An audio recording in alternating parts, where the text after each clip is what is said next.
Hello students, मैं निखिल गुप्ता स्वागत करता हूं आप सभी का इस वीडियो में, जिसमें हम लोग प्रश्नावली 4 द्विघात समीकरण का वन शॉट रिवीजन करने वाले हैं। आज की क्लास में हम लोग पूरा चैप्टर एक साथ निपटा देंगे और जितने भी वैरायटी के क्वेश्चंस हैं सबके सब कवर करेंगे। जितने भी मेथड्स हैं द्विघात समीकरण को हल करने के, वो भी सारे के सारे कवर करेंगे। कुछ भी नहीं छूटेगा, छोटे से लेकर के बड़ा क्वेश्चन, सारे क्वेश्चंस आपके यहां पर कवर होने वाले हैं सिर्फ एक वीडियो में। ध्यान से देखना है, शुरू से लेकर के लास्ट तक देखना है और लास्ट में आप बताना कि कैसा लगा आपको वीडियो कमेंट करके। चलिए स्टार्ट करते हैं। सबसे पहले तो मैं आपको बता दूं कि लर्न एंड शेयर के नाम से अपना टेलीग्राम चैनल भी है। आप लोग वहां पर टेलीग्राम पर जाएं, लर्न एंड शेयर टाइप करें, क्लिक करके उसको ज्वाइन कर लें। अगर आपको डायरेक्ट नहीं मिल रहा है टेलीग्राम पर जाकर के, तो आप नीचे वीडियो के डिस्क्रिप्शन से लिंक ले सकते हैं टेलीग्राम चैनल का और वहां से जाकर के ज्वाइन कर सकते हैं। उसके अलावा ये 2 कॉन्टैक्ट नंबर्स हैं। आप कोई भी दिक्कत परेशानी आने पर कॉल कर सकते हो, व्हाट्सएप मैसेज कर सकते हो, टेलीग्राम मैसेज कर सकते हो, जो मर्जी वो कर सकते हो और संपर्क कर सकते हो। उसके अलावा फेसबुक और इंस्टाग्राम अगर आप लोग चलाते हैं तो उनके भी official pages learn and share के नाम से बने हुए हैं। उन सबके लिंक आपको वीडियो के डिस्क्रिप्शन में मिल जाएंगे, वहां से आप उनको फॉलो कर सकते हैं। और सबसे इंपॉर्टेंट बात, इन सब में आप लर्न एंड शेयर की एप्लीकेशन जरूर डाउनलोड कर लीजिएगा। यहां पर आप लोगों को हर क्लास का, स्पेशली 10th का बता रहा हूं मैं, 10th क्लास के हर एक सब्जेक्ट का कोर्स मिल जाएगा, प्रॉपर नोट्स मिल जाएंगे, टेस्ट सीरीज मिल जाएंगी, वीडियोस मिल जाएंगे और भी important questions, hand written notes, सारे बुक के फॉर्मूलाज। अगर मैं मैथमेटिक्स की बात करूं तो बहुत सारी चीजें, मॉडल पेपर्स, बहुत सारी चीजें आपको एप्लीकेशन में मिलने वाली है। तो एप्लीकेशन जरूर डाउनलोड कर लेना। और आपका हर संडे को फ्री टेस्ट भी होता है यहां पर, तो वो भी देना ही है आपको। अगर कोई भी दिक्कत परेशानी आए, आप लोगों को कुछ समझ ना आए एप्लीकेशन में कैसे क्या चीज मिलेगी, नोट्स कहां मिलेंगे, टेस्ट कहां देना है, किस तरह से डाउनलोड करनी है एप्लीकेशन, तो आप इस नंबर्स पर कांटेक्ट कर सकते हो। और एक और लास्ट इंपॉर्टेंट बात कि 10th क्लास का लाइव बैच भी चल रहा है। लाइव बैच में ज्वाइन कर सकते हैं आप लोग। यहां पर 5 सब्जेक्ट्स हम लोग लाइव पढ़ाते हैं। 5 सब्जेक्ट्स हम लोग लाइव पढ़ा रहे हैं, साइंस, मैथ, सोशल, हिंदी और इंग्लिश। और टोटल लाइव बैच चल रहा है, आप जो मर्जी पूछ सकते हो चलती हुई क्लास में, कोई टेंशन वाली बात ही नहीं है। और आपके लिए डाउट्स के सॉल्यूशन के लिए व्हाट्सएप ग्रुप भी बनाया हुआ है, ताकि आप वहां पर डाउट्स डालो और उन डाउट्स का हम लोग सॉल्यूशन करके वहीं की वहीं आपको दे दें। हैंड टू हैंड आपके डाउट सॉल्व हो जाते हैं, सेम डे आपकी प्रॉब्लम रिजॉल्व हो जाती है। ये बेस्ट चीज है इसकी, जो मुझे एक्चुअली बच्चों के रिस्पॉन्स से समझ में आती है। तो आप लोग भी ज्वाइन कर सकते हैं। अगर आप एक्चुअल में 10th में बहुत अच्छा स्कोर करना चाह रहे हैं, आप चाह रहे हैं कि आपके मार्क्स 90, 95 से ऊपर ही आए, उससे नीचे ना जाएं, आप बैच ज्वाइन करो। या फिर एप्लीकेशन पे जो नोट्स हैं उन सब के बारे में जानकारी आप इन नंबर्स पे ले लो। हर चीज एग्जाम के पॉइंट ऑफ व्यू से आपको एप्लीकेशन पे मिल जाएगी। चलिए स्टार्ट करते हैं हमारी क्लास को। सबसे पहले मैं बता दूं इस प्रश्नावली में हम लोग क्या क्या पढ़ने वाले हैं, उसके बाद फिर आगे की बातचीत करेंगे। तो 4.1, 4.2, 4.3, 4.4 टोटल 4 प्रश्नावलियां हैं। इतनी छोटी तो नहीं कह सकते अपन, लेकिन हो जाएंगी फटाफट, कोई ज्यादा टेंशन नहीं है। 4 प्रश्नावलियों में 4.1 प्रश्नावली में कुछ खास नहीं है। हमें सिर्फ ये जानना है कि द्विघात समीकरण होता क्या है, उसका बेसिक इंट्रोडक्शन क्या है। द्विघात समीकरण बनाने से संबंधित प्रश्न भी हालांकि आपको यहां पर मिल जाएंगे। वो प्रश्न आगे भी मिलेंगे, तो बहुत ज्यादा लोड लेने की जरूरत नहीं है, वो रिपीट होते रहेंगे। 4.2 प्रश्नावली। अच्छा, द्विघात समीकरण को हल करने की टोटल 3 विधियां हैं अपने पास में। उसमें से एक विधि 4.2 प्रश्नावली में सीखने को मिलेगी, गुणनखंड विधि। दूसरी और तीसरी विधि पूर्ण वर्ग विधि और होती है द्विघाती सूत्र, या इसको बोलते हैं श्रीधराचार्य सूत्र, आपने नाम सुना होगा। तो टोटल 3 विधियां हैं, गुणनखंड विधि, पूर्ण वर्ग विधि, द्विघाती सूत्र। ये तीनों हम 4.2, 4.3 में सीख लेंगे। और 4.4 प्रश्नावली बहुत छोटी सी है, ज्यादा बड़ी नहीं है। मूलों की प्रकृति से संबंधित प्रश्न आएंगे। द्विघात समीकरण के जो हल हम लोग निकालते हैं, फॉर एग्जाम्पल मान लो एक द्विघात समीकरण है x² + 5x + 6 = 0।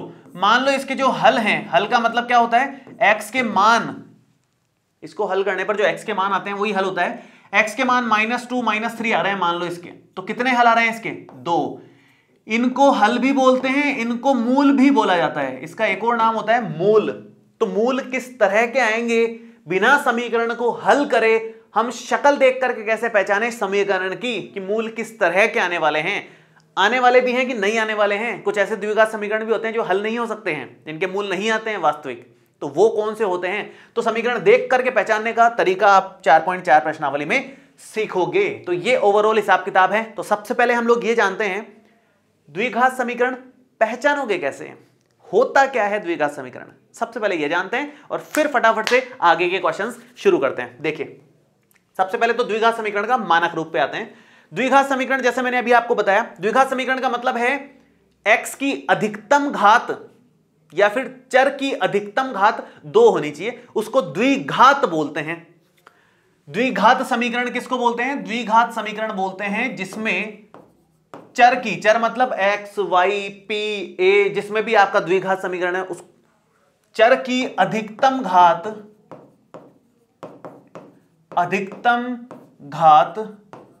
किसके बराबर हो? 2 के बराबर हो, तो उसको हम लोग द्विघात समीकरण बोलते हैं। और किसी समीकरण को द्विघात समीकरण नहीं बोलोगे। मैक्सिमम पावर 2 होनी चाहिए।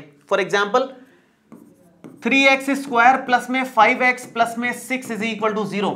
x की अधिकतम घात 2 है, बाकी से हमें मतलब ही नहीं है, नीचे वाली घातों से ज्यादा कुछ मतलब नहीं है। मैक्सिमम पावर 2 होनी चाहिए, x² दिखना चाहिए, x की 2 पावर से ज्यादा पावर दिखनी नहीं चाहिए, नीचे से कोई खास फर्क नहीं पड़ता। फॉर एक मतलब ये कहना चाहता हूं मैं कि इसको 3x² प्लस 6 लिखोगे तो भी द्विघात समीकरण है, 3x² प्लस 5x लिखोगे तो भी द्विघात समीकरण है, इवन आप 3x² लिख दोगे तो भी द्विघात समीकरण है। ये सारे के सारे द्विघात समीकरण है क्योंकि यहां पर x की अधिकतम घात 2 है, x की अधिकतम घात 2 है, x की अधिकतम घात 2 है, x की अधिकतम घात 2 है।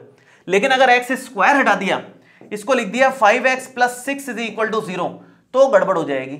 ये चारों तो द्विघात समीकरण हैं, लेकिन ये लास्ट वाला नहीं है क्योंकि x की अधिकतम घात यहां पर 1 आ रही है, हमें चाहिए x की अधिकतम घात 2। ये दिमाग में बिठा लो, ठीक है। एक चीज और समझ लो, एक और छोटा सा एग्जांपल मतलब दे देता हूं आप लोगों को, एक एग्जांपल और, कि मान लो आपके पास आ गया 4x³ प्लस में 5x² प्लस में 6x plus 2 is equal to 0। ये भी द्विघात समीकरण नहीं होगा क्योंकि हालांकि x² है इसमें, लेकिन अधिकतम घात तो 3 हो गई ना, अधिकतम घात 2 नहीं है इसकी, अधिकतम घात कितनी है? 3 है, इसलिए ये द्विघात समीकरण नहीं माना जाएगा। इसकी अधिकतम घात 1 है, इसलिए ये भी नहीं माना जाएगा। बाकी सब में अधिकतम घात 2 है, इसलिए द्विघात समीकरण है। आगे कुछ हो ना हो कोई फर्क नहीं पड़ता, अधिकतम घात 2 दिखनी चाहिए, बस इतना नियम है, ये ध्यान रख लो, दिमाग में बैठा लो, ठीक है। तो ओवरऑल अगर अपन मोटा मोटा समझें तो किस पैटर्न के समीकरण होते हैं? ये किस पैटर्न के होते हैं? स्टैंडर्ड पैटर्न की बात करें तो इस तरह के समीकरण दिखते हैं। हो सकता है x के साथ कुछ ना हो सकता है जैसे ये केस आ रहा है, इस तरह का कोई केस हो सकता है तीसरा वाला टर्म ना हो सकता है, लेकिन पहला वाला तो होगा ही होगा। मतलब x² तो 100% होगा, उसके साथ वाले को हम a नाम दे सकते हैं। x² का जो गुणांक है, जो उसके साथ संख्या लिखी हुई है, उसको a नाम दे दो। उसके बाद x भी आ सकता है, हो सकता है ना आए। अगर नहीं आ रहा है तो उसको आप कैसे दर्शा सकते हो? इसको ऐसे लिख सकते हो ना, 3x² प्लस में 0x प्लस में 6। दर्शा तो सकते ही हो कि x है साहब, इसमें भी है, लेकिन इसमें गुणांक 0 है, दर्शा तो इसमें भी सकते हो। तो यहां पर 0 गुणांक भी अलाउड है b के साथ में। मतलब आप कहोगे कि x आ भी सकता है, नहीं भी आ सकता, लेकिन अपन मान के चलते हैं कि x आ ही रहा है और उसका जो गुणांक है वो b आ रहा है। x² का पद आएगा, x का पद आएगा, बिना x का पद आएगा, उसको c नाम दे दो आप। तो ये हमारा हो जाता है द्विघात समीकरण का मानक रूप कि x² के साथ कुछ आएगा, x के साथ कुछ आएगा, बिना x के भी कुछ आ सकता है, बराबर में 0 हो सकता है। x वाला पद ना आए तो इसका मतलब है b का मान 0 है, जिसके कारण x वाला पद नहीं आया। हो सकता है बिना x वाला पद ना आए तो c का मान 0 है, लेकिन a का मान कभी भी 0 नहीं हो सकता। अगर a का मान आपने 0 ले लिया तो वो द्विघात समीकरण बचेगा ही नहीं, ठीक है। b और c के मान 0 हो सकते हैं, लेकिन a का मान कभी 0 नहीं हो सकता। ये हमारा होता है द्विघात समीकरण का मानक रूप, स्टैंडर्ड इक्वेशन। द्विघात समीकरण का मानक रूप है, स्टैंडर्ड फॉर्मेट है, ठीक है। इस तरह का द्विघात समीकरण होता है, ये याद रखना है अपने को। अब मोटी मोटी बात अपन ने अभी तो यही सीखी है कि मानक रूप ये होता है। दूसरी बात, चर की जो अधिकतम घात होती है वो 2 होनी चाहिए अगर द्विघात समीकरण है तो।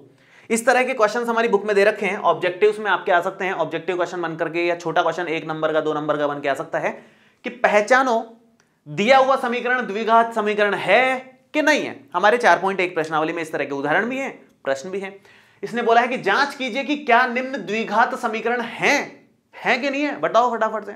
तो इसको हल करना पड़ेगा, फिर अपन बता पाएंगे कि ये द्विघात समीकरण है कि नहीं है। हल कैसे करना है?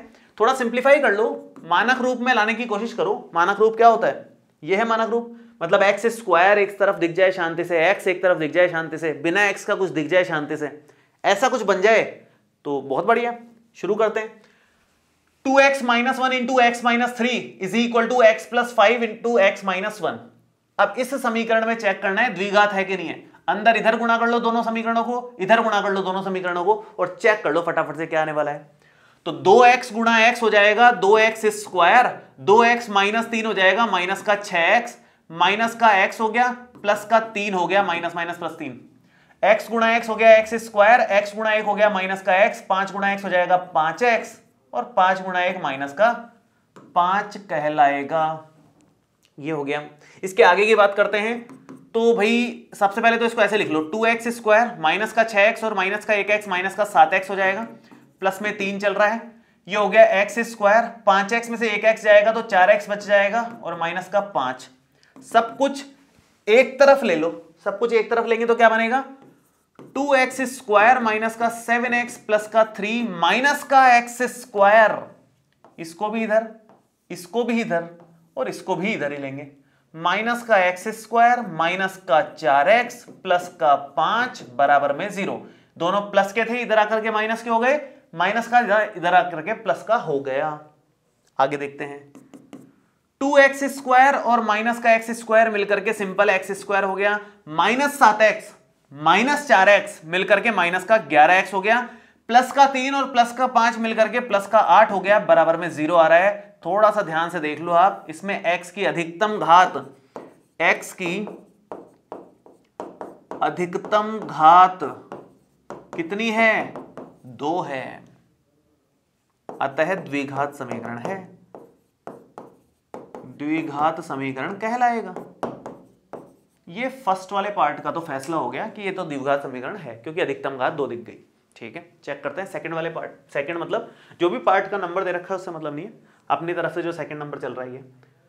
इसमें इधर तो सिंप्लीफाई फॉर्मेट में दे रखा है, इधर तो कुछ ज्यादा करने की जरूरत है नहीं, दिमाग इधर लगाना पड़ेगा आपको। x माइनस 2 का होल स्क्वायर खोलना पड़ेगा, स्क्वायर खोलो, सिस्टमेटिकली जमाओ, एक तरफ लो, चेक करो इस तरह की कोई समीकरण बन रही है नहीं बन रही है, उससे पता चलेगा सारा का सारा। करते हैं एक बार। ये तो एज इट इज लिखोगे x square plus 3x plus में 1 बराबर में x माइनस 2 का होल स्क्वायर, क्या हो जाएगा? x square plus y square, 2 का स्क्वायर कर लो, और माइनस में 2xy कितना बनेगा? कुछ भी बने, x स्क्वायर से x स्क्वायर तो काटो सबसे पहले। ये हो जाएगा 3x प्लस 1 बराबर में 2 का स्क्वायर 4 और माइनस का 4x, 2 दूनी 4x। सब कुछ एक तरफ ले लो, सब कुछ लेफ्ट साइड में ले रहे हैं। 3x प्लस 1 तो है ही, 4 भी इधर ले लो और माइनस का 4x भी इधर ले लो, तो माइनस का 4 प्लस का 4x बराबर में 0। ये बन गया 3x और 4x मिलकर के 7x, माइनस 4 प्लस 1 माइनस का 3 बराबर में 0। ये हमारे पास आ गया। अगर यहां ध्यान से ऑब्जर्व करो तो x की अधिकतम घात 2 नहीं है इस बार, तो आप लिखेंगे, इसी को कॉपी पेस्ट कर देता हूं मैं,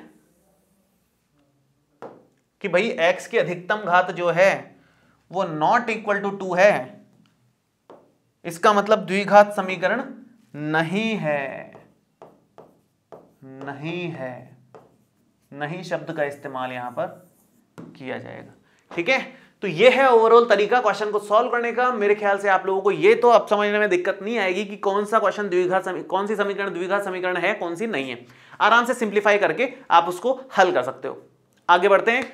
आगे हमें अब द्विघात समीकरण पहचानना आ गया कि कोई भी समीकरण दिख जाए वो द्विघात समीकरण है या नहीं है, तो अगला स्टेप तो उसको सॉल्व करना होता है। अब आपके पास द्विघात समीकरण आ चुका है, आप उसको हल करना सीखो ना भाई। 3 तरीके हैं, तीनों तरीके से अपन सॉल्व करना सीखते हैं। मैं 2-2 एग्जांपल्स ले रहा हूं। जैसे सबसे पहले मैं तरीका ले रहा हूं गुणनखंड विधि, सबसे पहले गुणनखंड विधि ले रहा हूं, उसमें पहला एग्जांपल ये ले रहा हूं और एक और एग्जांपल ये ले रहा हूं, है ना। सेम उसके बाद हम लोग करेंगे पूर्ण वर्ग विधि, उसमें एक एग्जांपल ये ले लेंगे, दूसरा एग्जांपल ये ले लेंगे। जो गुणनखंड में लिया है सेम पूर्ण वर्ग विधि में ले रहे हैं अपन, ताकि आपको यह भी क्लियर हो किसी भी विधि से करो आंसर सेम आता है, कोई फर्क नहीं पड़ेगा। ठीक है, तीसरी विधि एक और है अपने पास में, श्रीधराचार्य सूत्र या द्विघाती सूत्र, उससे भी समीकरण को हल करेंगे, दोनों को ही अपन। तो आपको इतना क्वेश्चन करने के बाद बहुत अच्छा बेसिक आइडिया बन जाएगा। फिर वर्ड प्रॉब्लम्स करने वाले हैं, जो स्पेशल प्रॉब्लम्स होती है ना, दूरी, समय, चाल, इनसे रिलेटेड क्वेश्चन होते हैं, और भी कुछ आयु से संबंधित यहां भी प्रश्न आ जाते हैं, अलग अलग तरह के क्वेश्चंस यहां भी बनते हैं, वो भी देख लेंगे एक बार प्रैक्टिस के लिए। हालांकि तीसरे चैप्टर में अपन ने काफी देखा है, इनमें से कुछ बच गया है वो यहां कवर कर लेंगे, ठीक है, टेंशन नहीं लेना। आगे बढ़ते हैं। x² + 6x + 8 = 0। इसको कैसे सॉल्व करना है? गुणनखंड विधि से। आपने सेकंड चैप्टर में भी सीखा है, बहुपदों के शून्यक निकालने के तरीकों में आपने द्विघात बहुपद को सॉल्व करने का तरीका सीखा था। बीच वाली टर्म को ब्रेक करते हैं, वही तरीका यहां यूज आएगा। 9th क्लास में भी पढ़ा हुआ है, कोई ज्यादा टेंशन वाली बात नहीं है, आपको याद होगा मुझे यकीन है। करना क्या होता है, जो बीच वाली टर्म दिख रही है 6, मतलब इसको तोड़ना होता है, इसको तोड़ना है, ऐसे दो हिस्सों में तोड़ना है 6 को, कि जोड़ने या घटाने पर आपको प्लस का 6 मिल जाए और गुणा करने पर आपको प्लस का 1 × 8 मिल जाए। वापस सुनो, बीच वाले को तोड़ना होता है हमेशा, बीच वाला जो गुणांक है उसको तोड़ना होता है हमेशा 6 के ऐसे 2 टुकड़े करने हैं, मतलब इस बीच वाले के ऐसे 2 टुकड़े करने हैं, जोड़ने या घटाने पर 6 आ जाए, गुणा करने पर 1, x² का गुणांक क्या है 1, ये इंटू ये आए, गुणा करने पर 1 × 8 आए, ठीक है। गुणा करने पर 8 कब कब आ सकता है बताना जरा मेरे को। 8 आ सकता है 1 × 8 से, 2 × 4 से, और कोई तरीका नहीं है। फिर तो 4 × 2 लिखोगे, 8 × 1 लिखोगे तो एक ही बात है, कोई फर्क नहीं पड़ता। 1 × 8 अपने कोई काम का नहीं है, क्योंकि 1 और 8 के कॉम्बिनेशन से कभी भी 6 नहीं बन सकता, लेकिन 2 और 4 के कॉम्बिनेशन से 6 बन सकता है, तो ये हमारे काम का है। 2 और 4 ऐसे चेक करना है, तो 2 और 4 का मतलब x के साथ लगा के लिखेंगे तो 6 को तोड़ा है अपन ने, तो 2x और 4x बन जाएगा। आप इसको ऐसे लिखेंगे, x² + 2x प्लस में 4x प्लस में 8 बराबर में 0। हमने 6x के 2 टुकड़े कर लिए, 2x और 4x, ठीक है। इसके बाद में यहां से और यहां से जो भी चीज कॉमन आ रही है वो कॉमन ले लीजिए। शुरू के 2 में से कॉमन आएगा x, तो ये x + 2 बन जाएगा। लास्ट के दोनों में से कॉमन आएगा 4, तो ये x + 2 बन जाएगा, और इक्वल में 0 आ जाएगा। पूरे में से क्या कॉमन ले सकते हैं हम, x + 2 इधर भी है, x + 2 इधर भी है, x + 2 आ जाएगा, और एक x + 4 ये आ जाएगा, और इक्वल में 0 आ जाएगा। x + 2 जो दोनों तरफ सेम है, सेम होना जरूरी है, सेम नहीं आ रहा मतलब कुछ गड़बड़ कर दिया है, सेम होना जरूरी है। सेम वाला इधर आ गया, बाकी बचा हुआ x + 4 वो इधर आ गया। अब आखिरी स्टेप में क्या करना है, एक दोनों का गुणनफल 0 के बराबर है, एक बार इसको 0 के बराबर करना है, एक बार इसको 0 के बराबर करना है। तो क्या हो जाएगा, एक बार तो x + 2 को 0 के इक्वल कर लो, एक बार x + 4 को 0 के इक्वल कर लो, तो x की वैल्यू यहां से आएगी -2 और x की वैल्यू यहां पर आएगी -4। ये दो हमारे पास आंसर आ रहे हैं, 2 ही हल हो गए, 2 ही मूल हो गए। हल बोल दो, मूल बोल दो, एक ही बात है। हल या मूल एक ही बात होती है। क्या है हमारे पास, x बराबर -2 तथा -4, ये हमारे हल कह लो, मूल कह लो, जो भी कह लो, ये आ गए -2 और -4। क्लियर है यहां तक? तो एक तरीका ये है, गुणनखंड विधि में इस तरह से करते हैं हम लोग, बीच वाले हिस्से को तोड़ देते हैं 2 हिस्सों में, जिनका जोड़ने या घटाने से ये आया, गुणा करने पर ये आया, ऐसा कुछ। एक और एग्जांपल लेते हैं, थोड़ा सा बेहतर एग्जांपल लेते हैं, उससे और क्लैरिटी आएगी। 2x² - x + 6 = 0। यहां पर अगर आप बीच वाले पद को ध्यान से देखें तो उसका गुणांक कितना नजर आ रहा है आपको, -1 आ रहा है गुणांक। तो ऐसे 2 हिस्सों में तोड़ना है बीच वाले पद को, जिसको जोड़ने या घटाने पर आपको -1 मिले और गुणा करने पर आपको 2×12, 2 × 6, इन दोनों का गुणनफल मिलना चाहिए गुणा करने पर, तो जोड़ने घटाने पे -1 मिलना चाहिए। अब गुणा करने, हमेशा गुणा वाले से सोचा करो कि गुणा करने पर 12 कब कब आ सकता है।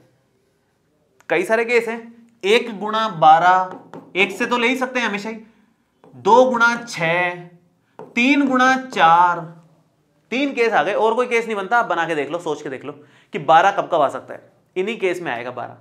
लेकिन इनमें से कौन सी 2 संख्याएं ले सकते हो आप जिनको जोड़ने या फिर घटाने पर -1 आए। जोड़ने पर तो -1 कहां से ही आएगा, घटाने पे ही आएगा, है ना। तो 12 और 1 के कॉम्बिनेशन से -1 तो नहीं बन सकता, 6 और 2 के कॉम्बिनेशन से भी -1 नहीं बन सकता, जोड़ लो घटा लो कुछ ही कर लो। इन दोनों से बन सकता है, इन दोनों को अगर घटाओगे 3 - 4 अगर आपने कर दिया 3 - 4, तो 3 और -4 के कॉम्बिनेशन से आपको -1 भी मिल जाएगा और 3 इंटू -4 से -12 भी मिल जाएगा। यहां माइनस साइन है, सॉरी ये थोड़ा सा मिस्टेक कर दी मैंने, यहां माइनस साइन है, ठीक है, माइनस का 12 आएगा। अब इसको आगे सॉल्व कर लेते हैं। ये बन जाएगा हमारे पास में, देखो अब 2x² हमने ब्रेक करके देख लिया। अगर यहां माइनस नहीं होता, यहां प्लस होता तो ये गलत हो जाता, क्योंकि 3 चौकू 12 माइनस का ही आना चाहिए उस केस में, साइन के साथ चलता है सब कुछ। तो ये बन जाएगा अपना 3x और माइनस का 4x माइनस का 6 = 0। हमेशा क्रॉस चेक कर लिया करो। क्रॉस चेक ऐसे जैसे पहले वाले में अपन ने किया, प्लस का 2 प्लस का 4 मिलके प्लस का 6 बन रहा है, बहुत ही बढ़िया। अगले वाले में देखा प्लस का 3 माइनस का 4 मिलके माइनस का 1 बन रहा है, बहुत ही बढ़िया, सही चल रहा है मतलब, ठीक है। कॉमन इन दोनों में से और इन दोनों में से क्या कॉमन आ रहा है? 2x कॉमन है पहले वाले में से, तो 2 भी नहीं आ रहा बल्कि केवल x ही कॉमन आ रहा है। ये बनेगा 2x प्लस में 3। अब ध्यान से सुनना इस चीज को। पहली बात तो इन दोनों में से 2 कॉमन आ रहा है, 4 और 6 में से 2 कॉमन आ जाएगा। माइनस है दोनों तरफ तो माइनस भी कॉमन आएगा। क्या बचेगा? 4/2 2 बचेगा, तो 2x प्लस में माइनस बाहर ले लिया, अंदर वाला साइन चेंज हो गया, 6/2 हो जाएगा 3 और इक्वल में चल रहा है 0। देखो क्या बनेगा हमारे पास, 2x प्लस 3 यहां पर आ गया और x माइनस 2 यहां आ गया, इक्वल में 0 बन रहा है हमारे पास में। दोनों तरफ 2x प्लस 3 मतलब सेम था, मतलब सही चल रहा है, कोई दिक्कत नहीं है, परेशानी नहीं है अभी तक। आगे क्या करना है, वही इसको 0 के बराबर, इसको 0 के बराबर, जो x का मान आएगा वही हमारा हल हो जाएगा, वही हमारा मूल हो जाएगा। तो यहां पर सेम वही 2x प्लस 3 को एक बार 0 के इक्वल कर लो और x माइनस 2 को एक बार 0 के इक्वल कर लो, तो 2x की वैल्यू यहां से आ जाएगी माइनस का 3, दैट मीन्स x = -3/2। सेम इधर अगर मैं बात करूं तो x की वैल्यू कितनी आ जाएगी, माइनस का 2, सॉरी माइनस 2 नहीं, इधर आगे प्लस का 2। तो 2 आंसर आ गए, एक तो -3/2, एक है प्लस का 2। इस तरह से क्वेश्चंस को सॉल्व करना है। मेरे ख्याल से गुणनखंड विधि में तो अब आपको दिक्कत नहीं आनी चाहिए, आराम से क्वेश्चन सॉल्व हो रहे हैं। किस तरह से गुणा भाग जोड़ बाकी करना है वो पता है आपको। ये रफ का काम है, इसको फेयर में नहीं करना है, ये साइड में रहना चाहिए, ये वाला ये सब रफ का काम है, ठीक है, इसको फेयर में नहीं करना है। बाकी जो फेयर में करना है वही एकदम सिस्टमैटिक मैंने आप लोगों को बता दिया है। आगे बढ़े, गुणनखंड विधि हमें समझ में आ गई है, हम सेकंड नंबर की विधि पे बढ़ते हैं आगे। पूर्ण वर्ग विधि काफी अच्छी विधि है, अच्छी मतलब समझने की दृष्टि से अच्छी है, करने में थोड़ी सी लंबी पड़ती है गुणनखंड विधि के कंपैरिजन में, तो इसलिए बच्चे जनरली इसको इग्नोर करने की कोशिश करते हैं। लेकिन अगर एग्जाम में क्वेश्चन आ गया कि इस समीकरण को पूर्ण वर्ग विधि से हल करो, तो फिर ऑप्शन ही नहीं बचेगा ना आपके पास, फिर तो दूसरी विधि से कर नहीं पाओगे। तो पूर्ण वर्ग सीखना बहुत जरूरी है, क्वेश्चन आ जाता है इस तरह का। तो पूर्ण वर्ग विधि में कुछ खास नहीं है, हमें 2 स्टेप्स का मेनली ध्यान रखना पड़ेगा। स्टार्टिंग के 2 स्टेप्स, आगे के स्टेप्स तो आप खुद बना लोगे, कोई ज्यादा दिक्कत वाली बात नहीं है, लेकिन जो स्टार्टिंग के 2 स्टेप्स है ना, वो बहुत जरूरी है, बहुत इंपॉर्टेंट है। कौन से 2 स्टेप्स है मैं लिख देता हूं एक बार। स्टेप 1 देखो, x² का गुणांक सबसे पहले 1 बनाना है, ये याद रख लो। अगर x² का गुणांक 1 है तो बहुत अच्छा, फिर तो कुछ करना ही नहीं है। जैसे यहां पर x² का गुणांक 1 है तो कुछ नहीं करना है। लेकिन कभी कभी x² का गुणांक 1 नहीं मिलेगा। फॉर एग्जांपल हम लोग नेक्स्ट एग्जांपल लेंगे 2x², यहां तो x² का गुणांक 1 नहीं है, तो x² का गुणांक 1 बनाना है, नहीं है तो कैसे बनाओगे? जो x² का गुणांक है उसी से पूरी लाइन को डिवाइड कर दो, काम खत्म। ये तरीका रहेगा उसमें, ठीक है। तो पहला स्टेप है x² का गुणांक 1 बनाना है, नहीं है तो। दूसरा स्टेप जो कि याद रखना पड़ेगा, रटना पड़ेगा, स्टेप की शब्दों को रटना पड़ेगा कि नेक्स्ट स्टेप में क्या करेंगे, x के गुणांक का वर्ग, x के गुणांक का आधे का वर्ग, सॉरी x के गुणांक का आधे का वर्ग करके जोड़ना और घटाना है, जोड़ना और घटाना है। x के गुणांक के आधे का वर्ग करके जोड़ना और घटाना है। का नहीं, के कर देते हैं अपन यहां पर, गुणांक के आधे का वर्ग करके जोड़ना और घटाना है। ठीक है, तो ये हुआ हिसाब किताब। अब x square plus 6x plus 8 is equal to 0, ये हमारे पास में द्विघात समीकरण है। हम लोग पूर्ण वर्ग विधि से शुरू करते हैं। 2 स्टेप आपको ध्यान रखने हैं, उसके बाद के अपने आप ध्यान रह जाएंगे और भी आगे करना होगा। ऐसा नहीं है कि यहां पर इतना करार काम खत्म हो गया, समीकरण का हल मिल गया, ऐसा नहीं होगा। लेकिन आगे के स्टेप्स आप खुद कर लोगे, इस तरह के स्टेप्स होंगे, ज्यादा लोड नहीं है उनमें। मेन ये 2 स्टेप्स हैं। तो सबसे पहले एक्स स्क्वायर का गुणांक 1 बनाना है, बना हुआ है, बहुत अच्छी बात है। नेक्स्ट स्टेप पे आ जाएंगे फटाफट से, एक्स के गुणांक के आधे का वर्ग। पहले तो एक्स के गुणांक का आधा करो। एक्स का गुणांक कितना नजर आ रहा है यहां पर? 6। 6 का आधा कितना हो जाएगा? 6 का आधा करेंगे तो 3 आ जाएगा। आधा करने का बेस्ट तरीका होता है आधे से गुणा कर दो, मतलब 2 का भाग लगा दो या फिर आधे से गुणा कर दो ना सीधा, वो आ गया। आधा करने का तरीका है आधे से गुणा कर दो, उससे कंफ्यूजन नहीं रहेगा, आप ऐसे ध्यान रखो। तो आधे से गुणा किया, 3 आ गया। तो x के गुणांक के आधे का वर्ग मतलब 3 का वर्ग करके जोड़ना और घटाना है। तो एक्स स्क्वायर प्लस 6x तो एज इट इज। इसके बाद करना है ये काम इन दोनों के बीच में। x के गुणांक का आधा किया, उसका वर्ग करके जोड़ा और फिर घटा भी दिया, ताकि बैलेंस हो गया सब कुछ। प्लस माइनस बैलेंस होकर के कट सकते हैं आराम से, तो बैलेंसिंग है हिसाब के साथ। ठीक है, अगले स्टेप में हमेशा ध्यान रखना, ये फिक्स्ड ही है, अपने आप ही पूर्ण वर्ग बन जाएगा, बन जाएगा पूर्ण वर्ग। इसी तरह के हमने लिए हैं यहां पर स्टेप्स कि वो 100% पूर्ण वर्ग बने। आप इसको थोड़ा सा ऑब्जर्व करो, ये हमेशा पूर्ण वर्ग रहेगा। स्टार्टिंग के 3 पद या तो पूर्ण वर्ग रहेगा x प्लस वाई का होल स्क्वायर, या फिर पूर्ण वर्ग होगा x माइनस वाई का होल स्क्वायर। बीच में प्लस आएगा कि माइनस आएगा वो डिपेंड करता है। यहां पर यहां प्लस है तो प्लस ही आएगा, यहां माइनस है तो माइनस ही आएगा 2xy वाले पद में। तो यहां पर कैसे लिखोगे आप? इसको लिखोगे x प्लस 3 का होल स्क्वायर। इधर से जिसका स्क्वायर है वो ले लो, इधर से जिसका स्क्वायर है वो ले लो, और इधर से जो साइन है वो यहां ले लो, और होल स्क्वायर है। हमेशा खोल के देख लेना, x प्लस वाई का होल स्क्वायर होता है x square plus y square plus 2xy। 2 से मल्टीप्लाई करोगे 3 को तो 6 हो जाएगा, हमेशा बनेगा, फिक्स है। उसके बाद माइनस का 3 का स्क्वायर 9 हो जाएगा, प्लस का 8 चल रहा है, बराबर में 0 चल रहा है। यहां से आप लिखेंगे x प्लस 3 का होल स्क्वायर और माइनस का 1 बराबर में 0। माइनस 1 आप उस तरफ ले जाइए फटाफट से, माइनस 1 उधर जाएगा तो हो जाएगा प्लस का 1, और स्क्वायर हटाएंगे तो कितना आ जाएगा? स्क्वायर हटाते ही प्लस माइनस साइन लगता है अंडर रूट के अंदर, मतलब अंडर रूट के बाहर रख करके। तो x प्लस 3 आ गया प्लस माइनस 1। 1 का अंडर रूट तो 1 ही है, उसमें तो कोई सोचने की बात ही नहीं है। प्लस माइनस का क्या करें भाई? किया है हमने, पहले भी किया है। प्लस माइनस का मतलब है एक बार प्लस साइन लेके हल कर दो, एक बार माइनस साइन लेके हल कर दो, ज्यादा कोई टेंशन नहीं है इसमें। कर देते हैं, कर देते हैं। कहां करें? मुद्दा तो ये है सबसे बड़ा। तो भाई इसको ऐसा करो, इसको इस तरफ ले लो, इसको इस तरफ लिया, थोड़ा सा शिफ्ट किया और इस तरफ हल कर देते हैं, कोई टेंशन नहीं है। ये हल कर देंगे तो एक बार तो केस 1 x प्लस 3 की वैल्यू प्लस 1 ले ली, एक बार x प्लस 3 की वैल्यू माइनस 1 ले ली,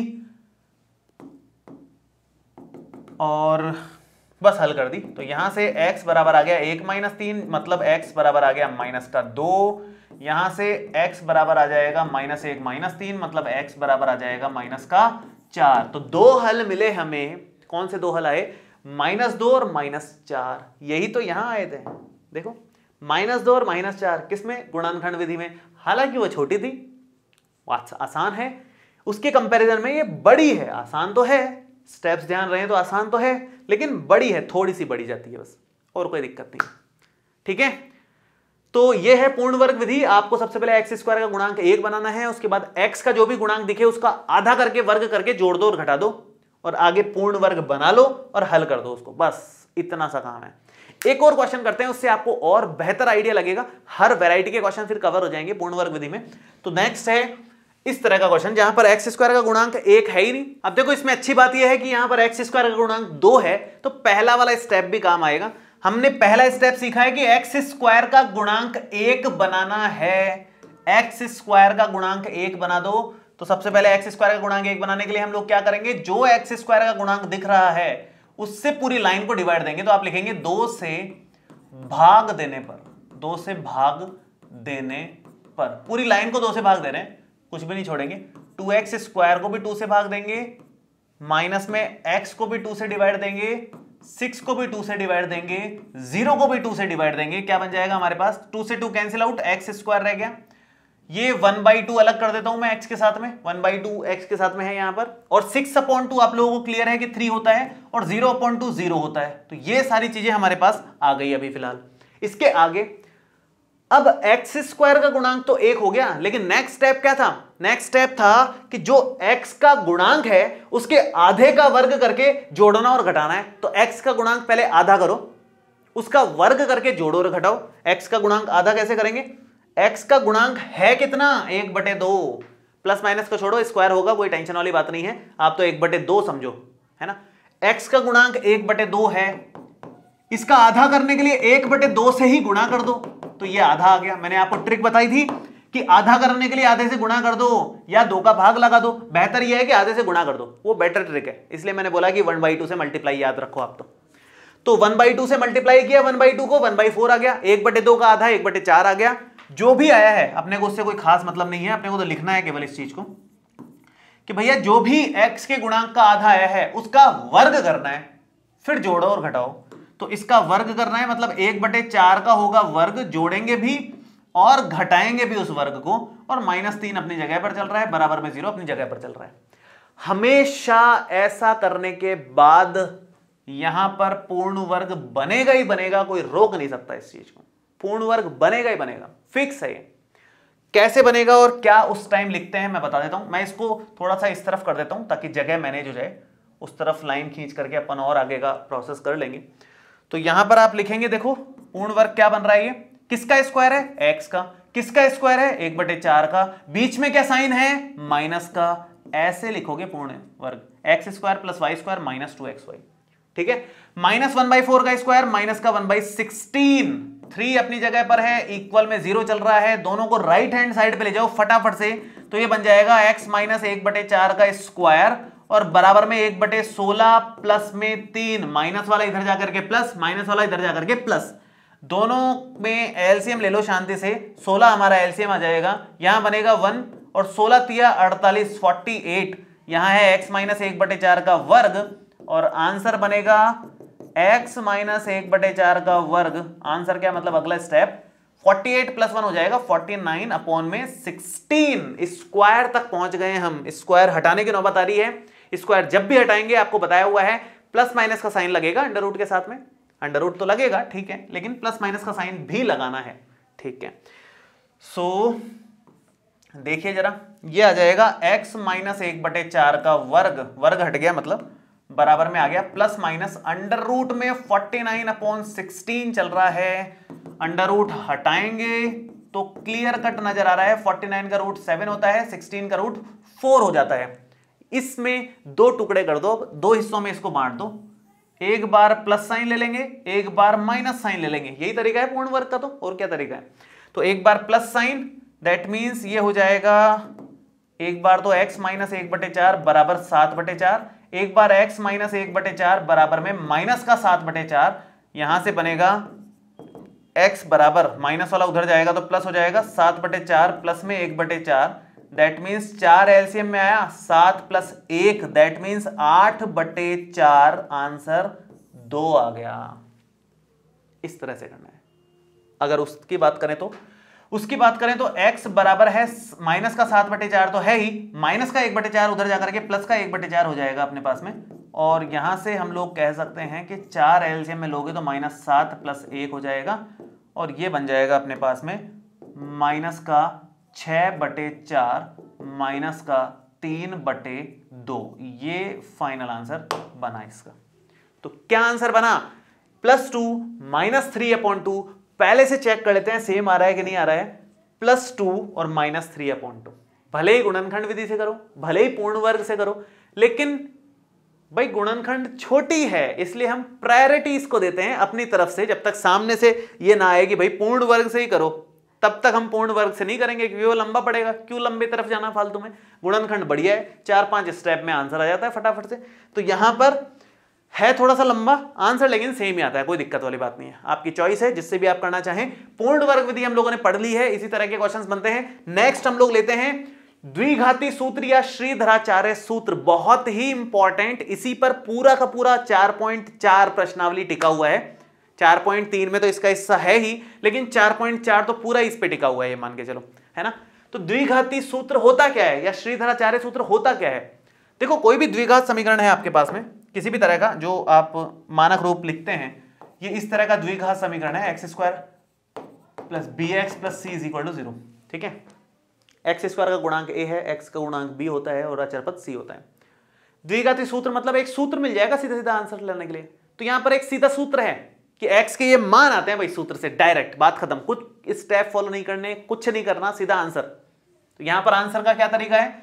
फॉर्मूला याद रखो, एक्स बराबर होता है minus b plus minus b square minus 4ac का whole under root divided by 2a। दिखने में पहली बार पढ़ते हैं तो थोड़ा सा कॉम्प्लिकेटेड फॉर्मूला लगता है, लेकिन अगर आपने दूसरी बार पढ़ा है, एक बार पढ़ चुके हैं चैप्टर, तो इतना कॉम्प्लिकेटेड नहीं लग रहा होगा, क्योंकि सारे क्वेश्चंस में, बहुत सारे क्वेश्चंस में काम आता है, रट जाता है अपने को, तो इजी लगता है, उसके बाद कोई खास बात नहीं है। गुणनखंड विधि भी आसान है और ये विधि भी आसान है, बस पूर्ण वर्ग में लंबे जाते हैं क्वेश्चंस, बाकी कोई दिक्कत नहीं है। इस विधि में तो बिल्कुल आसान है। करना क्या है, जो भी आपको क्वेश्चन नजर आ रहा है, आप सबसे पहला स्टेप ये करें कि आप उसमें a का मान देख लो, एक्स स्क्वायर का गुणांक है 1, b का मान देख लो, x का गुणांक है 6, और जो c का मान है वो देख लो, बिना x के जो टर्म दिख रहा है वो है 8। a दिख रहा है, b दिख रहा है, c दिख रहा है। ठीक है, a b c अगर आपको नजर आ रहा है तो यहां से x का जो मान है, फॉर्मूला है हमारे पास माइनस का b plus minus b square minus 4ac का whole under root divided by 2a। क्या बनेगा यहां से? माइनस b का मतलब है माइनस का 6 प्लस माइनस बी स्क्वायर का मतलब है 6 का स्क्वायर माइनस में 4, a का मतलब है 1, c का मतलब है 8 और whole under root divided by 2a का मतलब है 2 इंटू 1। ये हमारे पास सीधा फॉर्मूले में अप्लाई करना है वैल्यूज। आपको वैल्यूज क्वेश्चन पढ़ करके सबसे पहले तो लिख लेनी है, उसके बाद इस फॉर्मूले में रख देनी है और एक्स्ट्रा कुछ दिमाग लगाने की जरूरत नहीं है। सिंपल फॉर्मूले में वैल्यूज जमा दो, कैलकुलेशन थोड़ा सा सावधानी से करो, उसमें गड़बड़ नहीं होनी चाहिए, बस ये ध्यान रखना है। तो कैसे होगा ये हो जाएगा माइनस का 6 प्लस माइनस 6 का स्क्वायर हो गया 36 माइनस 8 चौक 32 और होल अंडर रूट डिवाइड में आ जाएगा 2। क्लियर है यहां तक? मैं एक काम करता हूं, इसको थोड़ा साइड में कर देता हूं ताकि जगह बन जाए आगे का काम करने के लिए। इधर कर लेते हैं इसको, ठीक है। तो ये बन जाएगा हमारे पास में x बराबर कितना आ रहा है, माइनस का 6 तो है ही, प्लस माइनस कितना है 36 में से 32 गया तो अंडर रूट में 4 आ रहा है, बटे में 2 आ रहा है। तो ये हो गया माइनस का 6 तो है ही, प्लस माइनस 2 बटे में 2 आ रहा है। दो केसेस बने प्लस और माइनस वाला, इस तरह का जो भी किस्सा बनता है, इसका मतलब है एक बार प्लस साइन लेना है, एक बार माइनस साइन लेना है। तो इसका मतलब एक बार तो आप x बराबर माइनस का 6 प्लस का 2 बटे में 2 लेओगे, एक बार x बराबर माइनस का 6 माइनस का 2 बटे में 2 लेओगे।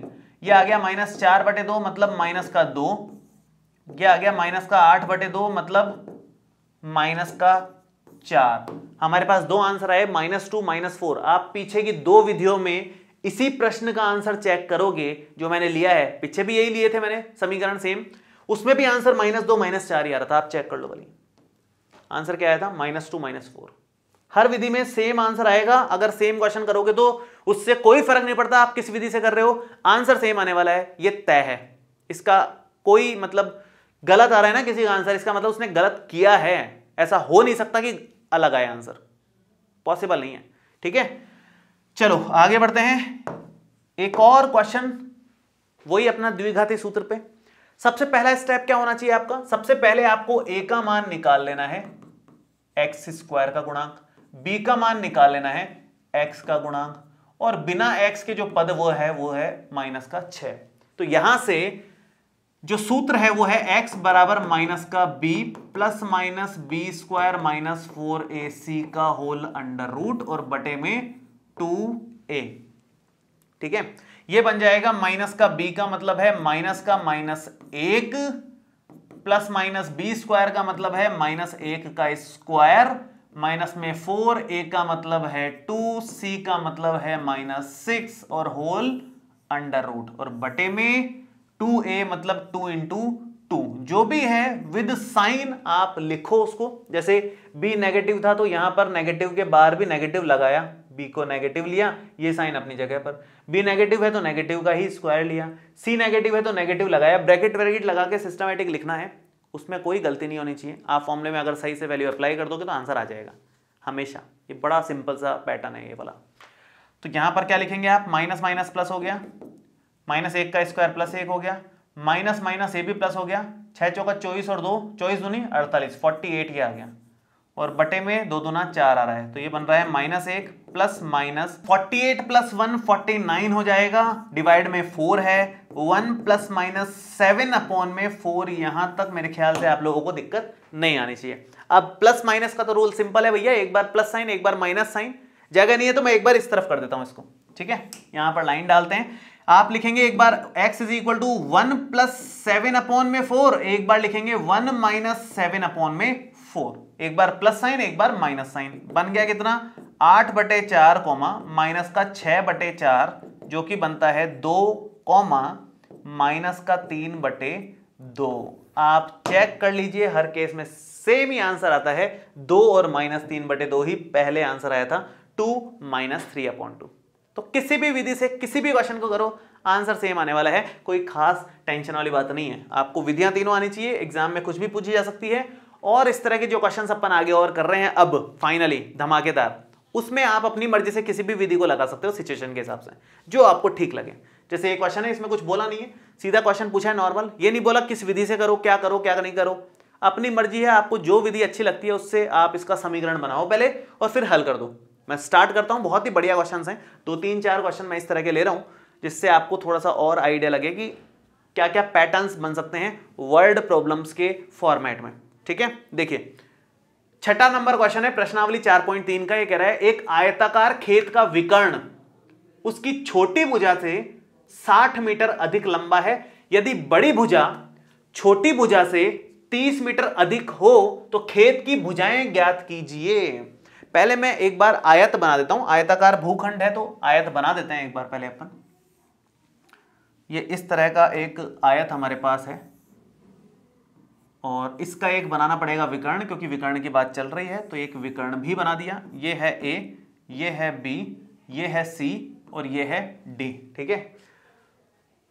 खेत का जो विकर्ण है उसकी छोटी भुजा से 60 मीटर अधिक है, सबसे छोटी भुजा के कंपैरिजन में ही चल रहा है सब कुछ, तो छोटी भुजा से 60 मीटर अधिक है, तो छोटी भुजा को मानो कुछ, छोटी भुजा कौन सी होती है, चौड़ाई होती है छोटी भुजा, तो ये लंबी भुजा है, ये छोटी भुजा है, तो BC को आप x मान लो, x मीटर है ये अज्यूम कर लो। अगर BC को आपने x मीटर अज्यूम कर लिया तो अपने आप ही AC कितना हो जाएगा, विकर्ण कितना हो जाएगा, 60 मीटर अधिक। इस x से 60 मीटर अधिक मतलब x प्लस 60 मीटर्स हो जाएगा कौन, विकर्ण, ठीक है। आगे बढ़ते हैं, यदि बड़ी भुजा मतलब ये बड़ी भुजा है, ये छोटी भुजा है, ये विकर्ण है, बड़ी भुजा छोटी भुजा से 30 मीटर ज्यादा है, बड़ी वाली छोटी वाली के मुकाबले 30 मीटर ज्यादा है, 30 मीटर्स एक्स्ट्रा है। अब हमें क्या बताना है, खेत की भुजाएं निकालनी है, लंबाई चौड़ाई सब निकालनी है, सब निकल जाएगा, सिर्फ x निकालने के जरिए x से सब निकल जाएगा। एक चीज आपने नोटिस की है कि नहीं मुझे नहीं पता, लेकिन आयत है और आयत में ये समकोण त्रिभुज नजर आ रहा है ABC वाला, आप अगर नोटिस कर पा रहे हो तो। समकोण त्रिभुज में एक चीज फिक्स्ड है दुनिया में, कोई क्वेश्चन आ जाए आपके दिमाग में सबसे पहले आनी चाहिए पाइथागोरस प्रमेय, समकोण त्रिभुज में लगती है, मोस्ट इंपॉर्टेंट थ्योरम है, पूरी मैथमेटिक्स की हिस्ट्री में सबसे जबरदस्त थ्योरम्स में काउंट होती है पाइथागोरस थ्योरम, जिसने पूरी मैथमेटिक्स की दुनिया को हिला रखा है एक्चुअल में। कभी इसकी हिस्ट्री पढ़ोगे तो आप, उसी से बहुत चीजें निकली हैं। तो पाइथागोरस थ्योरम यहां पर लगेगी, जब भी आपको समकोण त्रिभुज दिख जाए फटाफट से लगा दिया करो, कोई टेंशन वाली बात नहीं है। आप लिख दो बस कि माना, ये लिख देना चाहिए अपने को कि माना छोटी भुजा x मीटर है, अतः बड़ी भुजा, और विकर्ण आप यहां पर लिख लोगे शांति से, अतः बड़ी भुजा कितनी हो जाएगी, बड़ी भुजा हो जाएगी x plus 60 metres, sorry x plus 30 metres, और जो विकर्ण है, विकर्ण हमारे पास हो जाएगा x प्लस 60 मीटर, जैसा कि क्वेश्चन में दिया हुआ है। उसकी डिटेलिंग करिए, बस यहां पर लिख दिया है केवल सिस्टमैटिक, ताकि एग्जाम में लिखने का सही से फॉर्मेट हमें क्लियर रहे, ठीक है, ये हम अब आराम से इसको साइड में कर देते हैं। अब यहां पर लगाएंगे आप पाइथागोरस प्रमेय। आप लिखेंगे त्रिभुज एबीसी में, त्रिभुज एबीसी में कोण बी बराबर 90 डिग्री, अतः पाइथागोरस प्रमेय से हम कह सकते हैं, क्या कह सकते हैं कि कर्ण का वर्ग होता है आधार का वर्ग प्लस लंब का वर्ग। ये कह सकते हैं साफ सुथरे शब्दों में, कोई दिक्कत नहीं है। कर्ण कितना है अपने पास में? कर्ण है अपना x प्लस 60, x प्लस 60 का वर्ग कर दिया। आधार कितना है? ये base x plus 30, x plus 30 का कर दिया वर्ग। और लंब कितना है? x, तो x का कर दिया यहाँ पे वर्ग। खोल दो भैया, वर्ग खोलना तो आता ही है अपने को, होल स्क्वायर खोलने में क्या दिक्कत है, खोल सकते हैं आराम से। क्या आएगा देखो जरा, x square plus y square plus 2x y, x square plus y square plus 2x y plus में एक्स स्क्वायर, एक्स स्क्वायर से एक्स स्क्वायर कैंसिल आउट हो जाएगा, 60 का स्क्वायर हो गया 3600 और 6 दूना 12, 120x बराबर में 3 का स्क्वायर हो गया 9 और 0 0, 3 दूना 6x मतलब 60x, सॉरी 0 भी है, और प्लस में एक्स स्क्वायर चल रहा है। सब कुछ एक साइड में तो उस तरफ ले हो आप, एक्स स्क्वायर उधर है तो एक्स स्क्वायर का गुणांक पॉजिटिव आना चाहिए, तब जाकर के हल करोगे ढंग से। ले रहे हैं उस तरफ तो बनेगा क्या, इधर तो 0 हो जाएगा, इधर अपना जो चल रहा है वो है ही 900 plus 60x plus x square तो है ही। इन दोनों को और उधर ले लो माइनस में, माइनस का 3600 और माइनस का 120x हो गया। क्या बन जाएगा, एक्स स्क्वायर अपनी जगह पर है, 60x माइनस का 120x माइनस का 60x हो जाएगा, 9 चौक 36, 9 तिया 27 माइनस का 27x 2700 हो जाएगा, इक्वल में 0 चल रहा है। 0 इधर लिखो या उधर लिखो उससे कोई फर्क नहीं पड़ता, हमारे पास समीकरण आ गई एटलीस्ट, जिसको अब हल कर सकते हैं अपन। हम द्विघात समीकरण तक अब पहुंचे हैं इतना सारी रामायण करने के बाद में। तो ये एक इंपॉर्टेंट बात ध्यान रखनी है, द्विघात समीकरण तक पहुंचने का जो स्टेप है वो आपको थोड़ा सावधानी से करना पड़ेगा। हल तो करने के अपने पास 3 विधियां हैं, जो भी विधि अपने को ठीक लगेगी हम लगा देंगे, कोई दिक्कत नहीं है उसमें। तो मेन है यहां तक पहुंचना, बहुत इंपॉर्टेंट है, ठीक है। अब मुझे तो गुणनखंड विधि ज्यादा ठीक लग रही है, मुझे मेरे दिमाग में इसके गुणनखंड आ रहे हैं, इनके आपके दिमाग में गुणनखंड आ ही नहीं रहे। आप इस 60x के टुकड़े ही नहीं कर पा रहे ऐसे कि जोड़ने घटाने पर माइनस का 60 आ जाए, गुणा करने पर 1 गुणा माइनस का 2700 आ जाए। अगर ऐसा नहीं कर पा रहे तो श्रीधराचार्य तो है ही लास्ट ऑप्शन में। ये जो मेथड सीखा है ये तो हमेशा से ही है लास्ट ऑप्शन में, ये तो एकदम मजेदार मेथड है, हर किसी क्वेश्चन में बिना सोचे समझे लगा ही सकते हो आप, कोई टेंशन नहीं है। तो यहां पर लेकिन मैं गुणनखंड से कर रहा हूं, देखो कैसे करेंगे, मैं इस तरफ करने की कोशिश करता हूं, जगह हालांकि थोड़ी सी कम है, अगले पेज पे कर लेंगे, अगले पेज पे कर लेते हैं यार, शांति से काम हो जाएगा।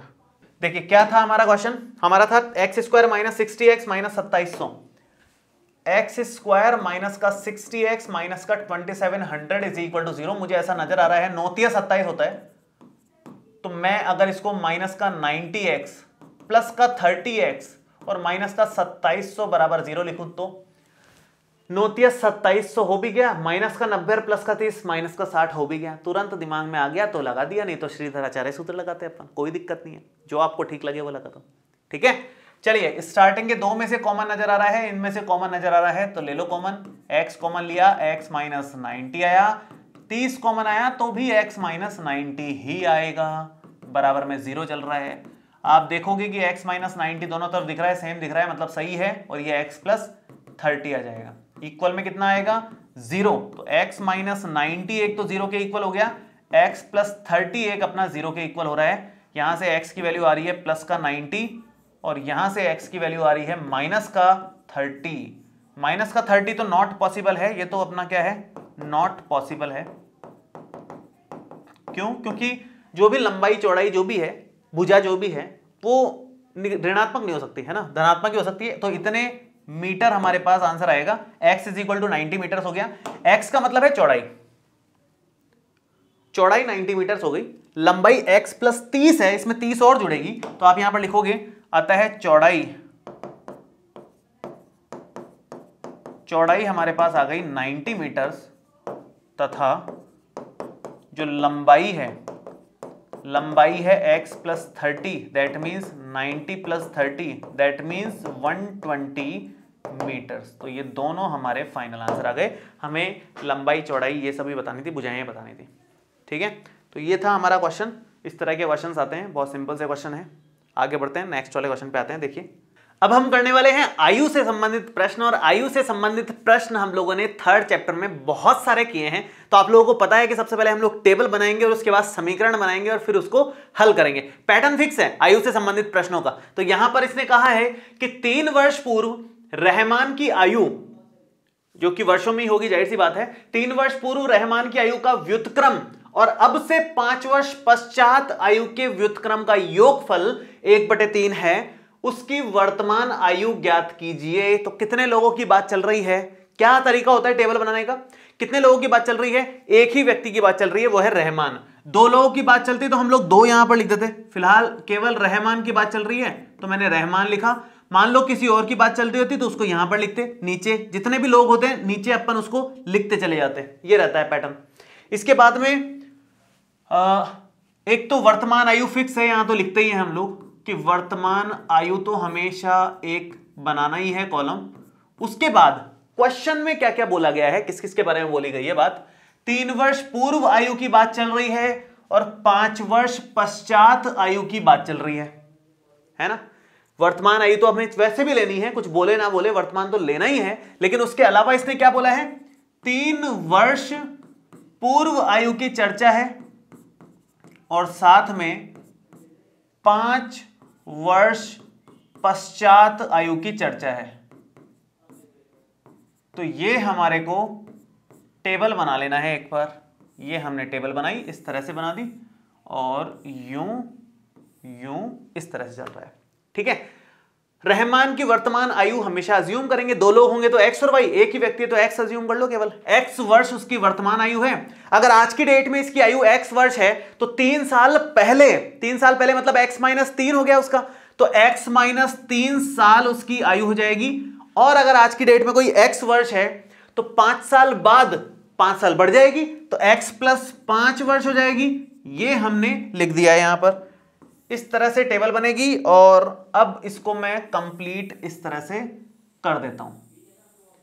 यहां से अब हम आगे बढ़ेंगे, क्या बोला है क्वेश्चन में वो देखिए। इसने बोला है 3 वर्ष पूर्व जो रहमान की आयु है उसका व्युत्क्रम, 3 वर्ष पूर्व रहमान की आयु है x माइनस 3, इसका व्युत्क्रम मतलब 1/x माइनस 3, और अब से 5 वर्ष पश्चात आयु का व्युत्क्रम मतलब इसका व्युत्क्रम मतलब 1/x प्लस 5। इसका जो योगफल है वो हमारा 1/3 के बराबर आ रहा है। ये दिया हुआ है क्वेश्चन में। अब अगर इतना दिया हुआ है, इतना हमें दिया है ऑलरेडी, ये दिया है, ठीक है, इसको हल करेंगे, आराम से x का मान आ जाएगा। देखो कैसे हल करेंगे, एलसीएम ले लीजिए फटाफट से। यहां पर x माइनस 3 यहां पर, x प्लस 5 यहां पर आ गया, ये बन गया x प्लस 5 प्लस में x माइनस 3 बराबर में 1/3 चल रहा है। ऊपर बनेगा आपके x और x मिलकर के तो 2x, और 5 में से 3 गया तो 2। नीचे आप मल्टीप्लाई कर लेंगे दोनों ब्रैकेट्स को। कैसे करते हैं, x गुणा x स्क्वायर, x गुणा 5 प्लस का 5x, माइनस 3 गुणा x माइनस का 3x, और माइनस का 3 गुणा 5 माइनस का 5 दिया 15 बराबर में 1/3 चल रहा है। अब इसको आगे हल करने के लिए आप पहले इसको इस तरफ ले लीजिए, फिर हम आगे उसको हल कर लेंगे। ये हमने इसको इस तरफ ले लिया है तो ये बन जाएगा आपका, देखो 2x प्लस 2 डिवाइडेड बाई, इसको लिख सकते हैं x स्क्वायर, 5x में से 3x जाएगा तो कितना बनेगा, 2x बनेगा।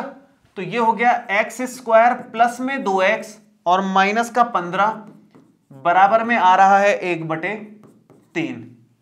क्रॉस मल्टीप्लाई कर लो, क्रॉस मल्टीप्लाई, ये 3 इधर चला गया तो 3 इंटू 2 6x प्लस में 3 इंटू 2 6 इज इक्वल टू, ये पूरा उस तरफ चला जाएगा तो x स्क्वायर प्लस में 2x माइनस में 15। क्लियर है।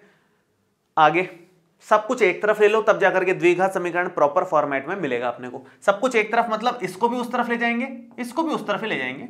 क्या बनेगा, इस तरफ तो 0 हो गया, ये बन गया एक्स स्क्वायर प्लस में 2x माइनस में 15 माइनस में 6x और माइनस में 6, ये बन गया हमारे पास में। थोड़ा सिंप्लीफाई कर लो जितना हो सकता है। 0 is equal to x square, 2x में से 6x गया तो माइनस का 4x होगा, माइनस 15 और माइनस 6 मिलकर माइनस 21 बन जाएगा, ये माइनस का 21 हो गया। थोड़ा सीधा करके लिख देता हूं इसको, तो ये हो जाएगा एक्स स्क्वायर माइनस का 4x माइनस का 21 इज इक्वल टू 0। 0 इधर लिखो या उधर लिखो उससे कोई फर्क नहीं पड़ता है, उधर लिखना हमें कंफर्टेबल लगता है इसलिए ऐसे लिख दिया, एक लाइन एक्स्ट्रा लिख दी। अब देखो गुणनखंड बड़े आराम से हो रहे हैं इसके। अगर आपको गुणनखंड विधि से नहीं जाना है तो आप श्रीधराचार्य से कर लो, उससे भी आसान पड़ेगा, लेकिन गुणनखंड बड़े आराम से हो रहे हैं क्योंकि मल्टीप्लाई करने पर, देखो जोड़ने या घटाने पर क्या चाहिए हमें, जोड़ने या घटाने पर माइनस का 4 चाहिए, और मल्टीप्लाई करने पर क्या चाहिए अपने को, मल्टीप्लाई करने पर 1 इंटू माइनस 21 माइनस का 21 चाहिए। 21 कब आ सकता है, कब कब आता है ये समझ लो आप। 21 आ सकता है दो ही केस में, या तो 1 गुणा 21 करो या 3 गुणा 7 करो, और कोई केस में 21 आता ही नहीं है। दो चीजों के मल्टीप्लिकेशन से, दो टुकड़े 21 के करोगे तो यही हो सकते हैं जो मल्टीप्लाई में आ जाएं, लेकिन 1 और 21 के कॉम्बिनेशन से कभी -4 बनेगा नहीं। 3 और 7 के कॉम्बिनेशन से जरूर -4 बन सकता है। 3 में से 7 को घटाएंगे तो क्या आ जाएगा, -4 आ जाएगा। तो इसका मतलब ये हमारे काम का है, ये हमारे काम का नहीं है। अब यहां पर इसको लिख दो, तो ये एक्स स्क्वायर भाई प्लस का 3x हो गया और माइनस का 7x हो गया और माइनस का 21 बराबर 0। क्रॉस करके देख लिया करो चेक, +3 - 7 -4 के बराबर हो जाएगा इस तरह से, ठीक है। अब यहां पर इन दोनों में से और इन दोनों में से कॉमन ले लो, तो ये बन जाएगा x कॉमन तो x + 3, और इन दोनों में से माइनस का 7 कॉमन तो x + 3, ये आ जाएगा इक्वल में आ जाएगा 0। अब यहां से x + 3 तो अपने पास में आ रहा है और यहां से x - 7 आ रहा है, इक्वल में बन रहा है 0। तो एक बार तो आप x + 3 को 0 के इक्वल करेंगे, उससे x = -3 आ जाएगा, जो कि संभव नहीं है क्योंकि आयु कभी ऋणात्मक हो नहीं सकती। x क्या है, वर्तमान आयु है रहमान की, आयु ऋणात्मक थोड़ी हो सकती है, कोई -3 साल का थोड़ी होगा, है ना, प्लस में ही होगा। तो यहां से दूसरा वाले बराबर 0 करो, x - 7 को 0 के बराबर करोगे तो x का मान आएगा +7। ये हमारे काम की चीज आई, ये पॉसिबल है, इसमें कोई दिक्कत वाली बात नहीं है। तो फाइनल आंसर क्या आया, रहमान की वर्तमान आयु है 7 वर्ष। इस तरह से करना है क्वेश्चन को, बड़ा ही आराम से करने लायक क्वेश्चन था, आसान क्वेश्चन था, ज्यादा कुछ मुश्किल था नहीं, इसमें कर सकते थे आप आराम से, अगर आपको ये पता है कि आयु वाले प्रश्नों को किस प्रकार हल किया जाता है, ठीक है। अब एक और कमाल का क्वेश्चन ले रहे हैं हम लोग, जिसमें बच्चे बड़े परेशान रहते हैं क्योंकि दूरी, चाल, समय, इसके क्वेश्चन में बड़ा कंफ्यूजन रहता है, जबकि फॉर्मूला एक ही है फॉर्मूला एक ही है हर जगह। किसी भी तरह के इस टाइप के क्वेश्चंस आ जाएं, हमेशा समय बराबर दूरी बटा चाल, इस तरह का ही एक फिक्स फॉर्मूला है जिससे सारे क्वेश्चंस ऐसे होते हैं। तो एक बार इसको देखते हैं, आपका जो भी कंफ्यूजन है वो दूर हो जाएगा। 3rd चैप्टर में भी ऐसे क्वेश्चन है, 4th में भी ऐसे क्वेश्चन है। ये कह रहा है एक रेलगाड़ी एक समान चाल से 360 किलोमीटर की दूरी तय करती है, यदि यह चाल 5 किलोमीटर प्रति घंटा अधिक होती तो वह उसी यात्रा में 1 घंटा कम समय लेती। रेलगाड़ी की चाल ज्ञात कीजिए, रेलगाड़ी की चाल ज्ञात कीजिए। जो चीज पूछी गई है वो तो हम लोग x मान ही लेंगे। तो एक बार पहले यहीं से शुरू करता हूं मैं कि माना रेलगाड़ी की चाल x है, तो यहां पर आप लिखेंगे माना रेलगाड़ी की चाल x किलोमीटर प्रति घंटा है। रेलगाड़ी की चाल x किलोमीटर प्रति घंटा हमने मान ली, ठीक है। यह कह रहा है कि दूरी तो 360 किलोमीटर तय करनी है रेलगाड़ी को। रेलगाड़ी की जो दूरी तय करने वाले हिसाब किताब है वो है 360 किलोमीटर, ठीक है। कितने देर में तय कर रही है, कुछ घंटों में तय कर रही है। उसने कहा दूसरी सिचुएशन में कि ठीक है, जो भी उसकी चाल है उसको बढ़ा दो, x है तो x + 5 कर दो, मतलब मान लो उसकी चाल 50 किलोमीटर प्रति घंटा चल रही है, उसको 50 से 5 और बढ़ा दो, 55 किलोमीटर प्रति घंटा कर दो। तो जाहिर सी बात है समय कम लेगी वो। तो ये कह रहा है कि यदि यह चाल 5 किलोमीटर प्रति घंटा ज्यादा होती, चाल बढ़ाओगे तो टाइम कम लगेगा सेम दूरी तक पहुंचने में। 360 किलोमीटर पहले तय करना था, 360 किलोमीटर अभी तय करना है। पहले x स्पीड थी, अब x + 5 स्पीड है, स्पीड बढ़ गई तो समय कम लगेगा, जाहिर सी बात है। तो यही कह रहा है ये कि यदि यह चाल 5 किलोमीटर प्रति घंटा अधिक होती तो वह उसी यात्रा में मतलब उतनी दूरी की यात्रा में 1 घंटा कम समय लेती।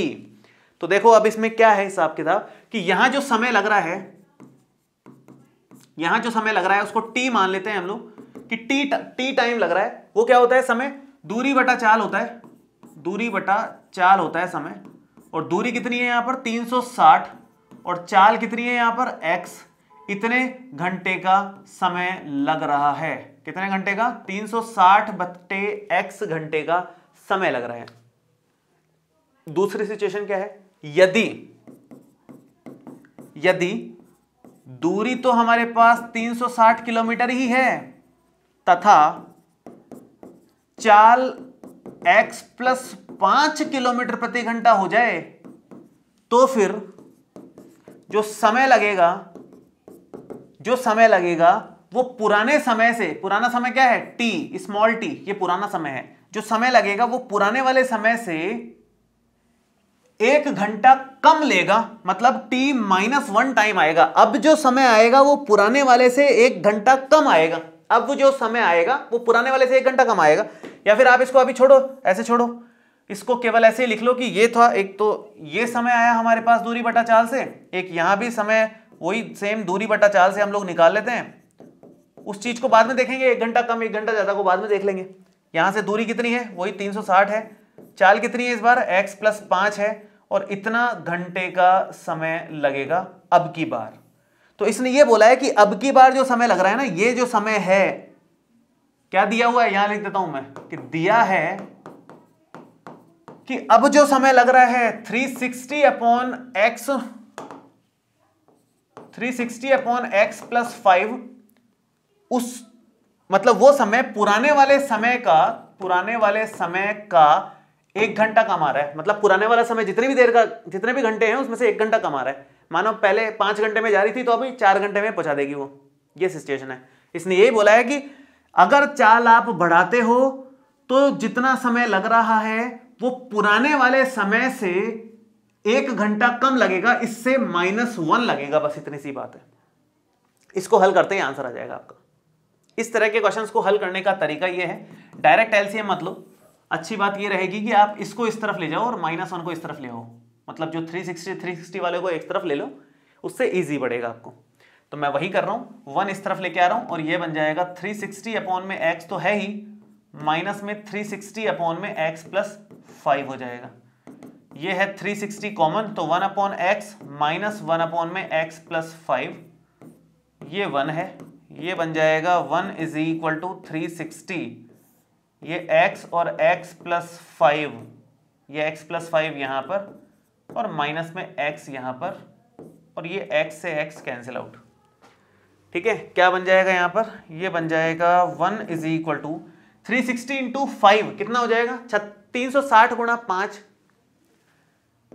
1800 और बटे में x गुणा x प्लस 5 गुणा कर लो, x इंटू एक्स हो जाएगा x स्क्वायर, x इंटू 5 हो जाएगा 5x, और जरा इसको क्रॉस मल्टीप्लाई कर लो, यहां पर लेके आ जाओ, x स्क्वायर प्लस में 5x इज इक्वल टू 1800, और एक तरफ ले लो इसको, तो ये x स्क्वायर प्लस में 5x माइनस में 1800 और बराबर में 0। ये हमारे पास समीकरण आया जिसको हल करने पर x का मान आ जाएगा, मतलब रेलगाड़ी की चाल आ जाएगी जो कि x किलोमीटर प्रति घंटा है। ये हिसाब किताब है, इस तरह से क्वेश्चन को सॉल्व करना है। मेन मुद्दा है ये वाला समीकरण निकालना, यहीं तक दिक्कत है, आगे तो हल कर लेते हैं सब बच्चे, ज्यादातर से हो जाता है। प्रॉब्लम इस पे आती है यहां से यहां तक पहुंचने में, और इस लाइन तक पहुंचने में सबसे ज्यादा मुश्किल आती है। तो हमें सिंपल समय का सूत्र लगाया, क्योंकि समय के हिसाब से बात चल रही थी ना, पहले जितना समय है उससे कम समय लग रहा है इसमें, तो पहले समय निकाल लिया, अब समय निकाल लिया, दोनों को कंपेयर कर लिया, बस इतना ही काम किया है और कुछ नहीं किया है। ठीक है, इसको हल करने के लिए मैं नेक्स्ट वाले पेज का यूज ले रहा हूं, आगे वाले पेज पे कर देता हूं, यहां जगह नहीं है, तो इस वाले पेज पे देखो कैसे हल करना है इसको। समीकरण है x स्क्वायर प्लस में 5x माइनस में 1800 बराबर में 0। इसके गुणनखंड भी कर सकते हो आप, और श्रीधराचार्य सूत्र से भी कर सकते हो इस वाले क्वेश्चन को, चाहो तो श्रीधराचार्य से कर लो।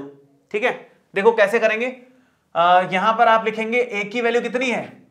a की वैल्यू है 1, b की वैल्यू यहां पर कितनी है 5, और c की वैल्यू है माइनस का 1800। श्रीधराचार्य से कर लेता हूं क्योंकि ब्रेक करना थोड़ा सा मुश्किल लग रहा है, कंपैरेटिवली बड़ी संख्या है तो इतना जल्दी हो सकता है आपके दिमाग में क्लिक ना हो, कर सकते हैं लेकिन ऐसे कर लेते हैं, एक ही बात है, कोई बात नहीं है। तो यहां से अब आप देखेंगे फॉर्मूला होता है हमारे पास x is equal to minus b plus minus b square minus 4ac का होल अंडर रूट और बटे में 2a। जो बच्चे गुणनखंड से करना चाहें बिल्कुल कर सकते हैं, ये बिल्कुल नहीं समझे कि जैसे मैं कर रहा हूं वैसे ही करना है, आपको आंसर निकालना है, किसी भी मेथड से निकालो, कोई दिक्कत नहीं है, ठीक है। माइनस बी, तो माइनस का हो गया 5 प्लस माइनस बी स्क्वायर का मतलब है 5 का स्क्वायर और माइनस में 4, ए का मतलब है 1 और सी का मतलब है माइनस का 1800, ठीक है। अपॉन में 2a का मतलब है 2 इंटू 1 माइनस का 5 प्लस माइनस 5 का स्क्वायर हो गया 25 माइनस माइनस हो जाएगा प्लस और होल अंडर रूट तो चल ही रहा है। 18 को 4 से गुणा करेंगे तो 18 चौक 72 डिवाइडेड बाई 2 क्या बन रहा है ये -5 प्लस माइनस 7225 का अंडर रूट, ये अपॉन में 2, आप थोड़ा सा ध्यान दो तो ये है 75 का अंडर रूट, 856 नहीं 978 85 का है ये, 85 का अंडर रूट है, ठीक है। एक बार प्लस साइन एक बार माइनस साइन, आंसर आ जाएगा, कोई टेंशन है नहीं अपने को इसमें। तो इसको थोड़ा सा लेफ्ट साइड लेकर के उधर कैलकुलेशन कर लेते हैं, बाकी की जो बची हुई है बहुत छोटी सी कैलकुलेशन बची है, ज्यादा कुछ नहीं बचा। तो x इज इक्वल टू आ जाएगा -5 प्लस 85 अपॉन में 2 और एक बार -5 माइनस 85 अपॉन में 2, ये एक बार प्लस साइन एक बार माइनस साइन लेकर के हमने दोनों लिख लिए। देखते हैं क्या आंसर आता है ना, देखते हैं एक बार। तो ये बनेगा ये तो 80 हो गया सिंपल, -5 प्लस 85 और डिवाइडेड बाई 2, ये हो गया माइनस का 90 divided by 2, that means 40 comma -45, ये तो नॉट पॉसिबल है। क्यों? क्योंकि x क्या है, रेलगाड़ी की चाल है, चाल कभी ऋणात्मक थोड़ी हो सकती है। -45 की स्पीड से कैसे चल सकती है रेलगाड़ी, है 45 की स्पीड से चल सकती है, -45 थोड़ी चल सकती है। तो फिलहाल x का मान क्या मान्य है 40, तो x बराबर 40 किलोमीटर प्रति घंटा जो रेलगाड़ी की चाल है फाइनल, ये मिली हमारे को, ठीक है। तो इस तरह से क्वेश्चंस करने हैं, मेन मुद्दा यहीं तक था, बाकी तो सब कैलकुलेशन थी, यहां तक आपको मेन समझ में आना चाहिए, बाकी तो कैलकुलेशन सब कर लेते हैं, ऐसी कोई बात नहीं है यार। तो इस तरह से अलग अलग वैरायटी के क्वेश्चंस आ सकते हैं। द्विघात समीकरण में भी आपको तीनों विधियां समझ में आ गई द्विघात समीकरण की, और उन विधियों से क्वेश्चंस में इक्वेशन कैसे बनाना है और उसको हल कैसे करना है ये सब भी समझ में आ गया है। अब हम लोग आगे बढ़ते हैं 4.3 के बाद 4.4 प्रश्नावली में कुछ खास सीखना है हमारे को, वो है मूलों की प्रकृति। वहां पर बढ़ते हैं हम लोग। मूलों की प्रकृति, जो हमारे को द्विघात समीकरण दे रखे हैं उसका जो हल आता है उसी को मूल बोलते हैं।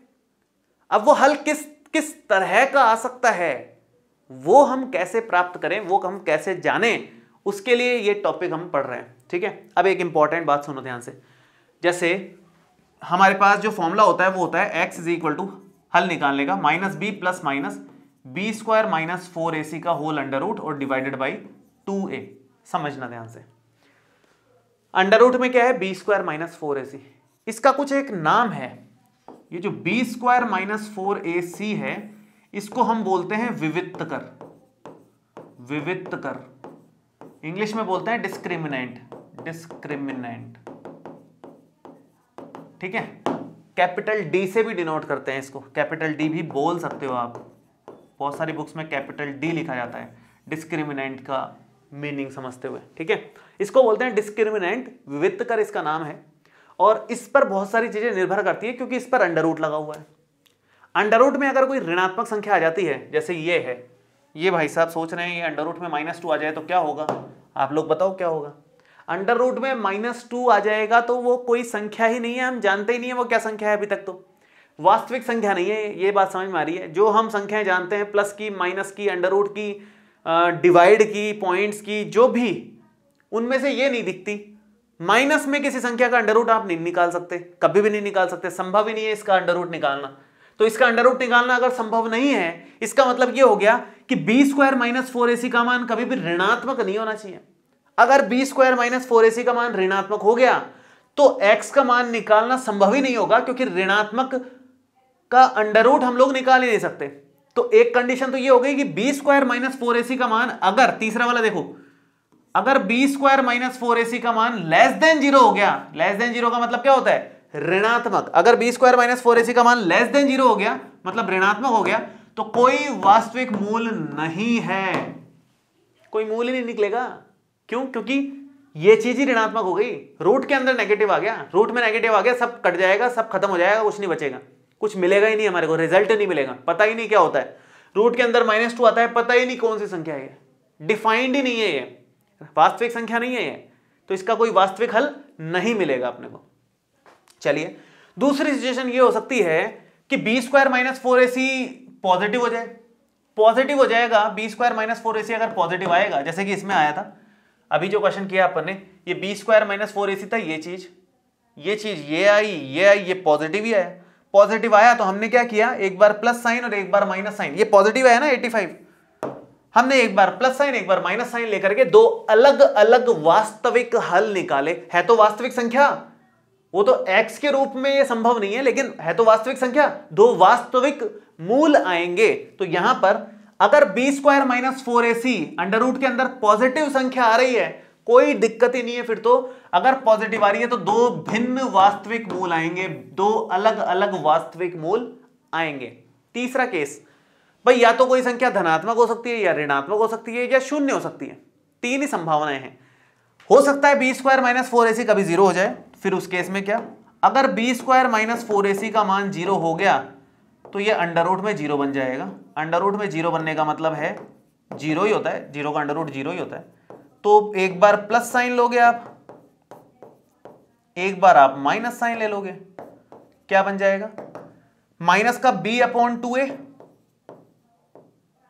और इस तरफ से माइनस का b/2a।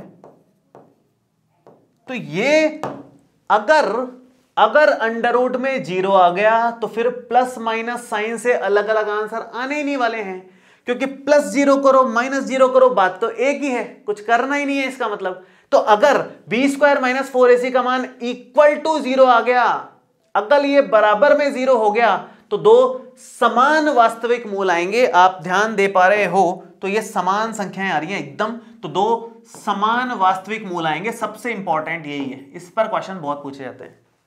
सबसे इंपॉर्टेंट यही है, समान वास्तविक मूल कब आते हैं, जब b² - 4ac का मान 0 के बराबर हो जाता है। 0 के बराबर होने के कारण ना प्लस का कोई टेंशन ना माइनस का कोई टेंशन, दोनों केसेस में सेम ही आंसर आने वाला है, इसलिए वास्तविक मूल बराबर हो जाते हैं इस केस में।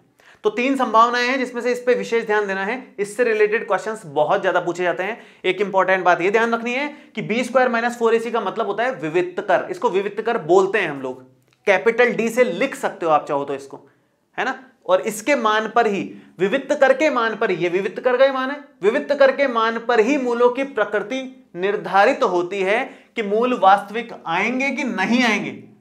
आएंगे तो भिन्न आएंगे कि समान आएंगे, भाई या तो नहीं आएंगे या फिर इन दोनों के केस में आएंगे तो भिन्न आएंगे या समान आएंगे, दो अलग अलग बातें हैं ना। तो वो यहां पर अपने को चेक करनी है। एक बार देखते हैं क्वेश्चन किस तरह के हैं। जैसे उदाहरण नंबर 18 है हमारी किताब में, थोड़ा सा अच्छा वाला ही लिया है मैंने डायरेक्ट। इसने कहा है कि समीकरण 3x² - 2x प्लस में 1/3, अजीब सा आया थोड़ा, =0 का विविक्तकर ज्ञात कीजिए। तो सबसे पहला सवाल तो विविक्तकर निकालने का ही है, बाकी तो चीजें बाद में देखेंगे अपन, पहले विविक्तकर निकालते हैं इसका। विविक्तकर निकालने के लिए आप डायरेक्ट भी निकाल सकते हो और थोड़ा इसको सिंप्लीफाई भी कर सकते हो। फॉर एग्जाम्पल आप चाहो तो यहीं से ABC के मान चेक कर लो क्या आ रहे हैं और फॉर्मूले में वैल्यू रख दो, आराम से हल हो जाएगा, कोई दिक्कत नहीं। और आप चाहो तो LCM लेकर के भी कर सकते हो, दोनों चॉइसेस हैं आपके पास में, ठीक है। मैं डायरेक्ट ही कर रहा हूं। यहां से A का मान कितना नजर आ रहा है 3, B का मान कितना नजर आ रहा है -2। x² का गुणांक A होता है, x का गुणांक B होता है, और बिना x के जो चीज लिखी है वो C है। बटे में है तो बटे में है, माइनस में है तो माइनस में है, उसमें अपने को टेंशन नहीं है, जैसी है वैसे लिख दो आप, तो बस इतना करना है आपको, ठीक है। अब यहां से ABC के मान आ गए हैं तो अब आप विविक्तकर मतलब D का मान निकालोगे b² - 4ac की मदद से। b² मतलब -2 का तो हो जाएगा स्क्वायर, माइनस में 4, A का मतलब है 3 और C का मतलब है 1/3। कितना आ गया, -2 का स्क्वायर हो गया 4, 3 से 3 कटा, 4 × 1 4, 4 में से 4 गया तो 0। तो इसका क्या मतलब हुआ, पहली बात तो विविक्तकर निकालने को बोला था, वो निकाल दिया, 0 आ गया।